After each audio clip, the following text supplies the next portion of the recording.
ဒီနေ့မှာတော့ပစ္စည်းတစ်လေးရောက်လို့ဒိုရီလေးကိုအရင်ဆုံးလက်ဆောင်ပေးပါပဲဖြစ်ပါတယ်။ဒါလေးလေးဆိုတော့ဒါလေးပါသူကကျတော့ဒီလိုမျိုး blind box လေးမျိုးဖောက်ပါလေးပဲဖြစ်ပါတယ်။သူကကျတော့ဒီလိုမျိုး3ရောင်လာပါတယ်။ area လေးရယ် Rapunzel လေးရယ် Snow White လေးရယ်ပါနော်။ဒိုရီလေးက budget နေဆိုတော့သူ့ရွေးခိုင်းမယ်နော်။တဲလေးကြီးတဲမင်းတဲ blind box လေးကိုဖောက်ရတာပြင်းမှကြိုက်ဖို့ဒီကဒီမှာ blind box နှခမ်းလေး Okay အကုန်ဖောက်တော့တဲကြိုက်တိုင်းနော်။ဟိုအစိုးပါရလား။သူကဒီလိုမျိုး Disney brand လေးပါနော်။ဒါတစ်စိတ်လေးပါရှင်။ဘောတော့ဘာရောက်ပါလဲဆိုတော့3ရောက်ပါမယ်။ဒီခဲရောက်လေးရယ်။တားရောက်လေးရယ်။အပြာလို့စိတ်လို့ပြစိတ်လေးကိုတာ။ရှိပါတယ်။ဒါလေးက Snow White ။ဒါလေးက Rapunzel ။ဒါလေးက Ariel ပေါ့။တဲက budget တာ။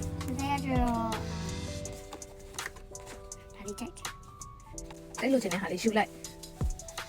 ဒါလေး Okay ဖွင့်ကြည့်မယ်နော်။ဖွင့်ကြည့်ပါနော်။သူက blind box ဖောက်ရတယ်လို့ပဲနော်။ဝါး။My goodness, this is really. So this is really nice.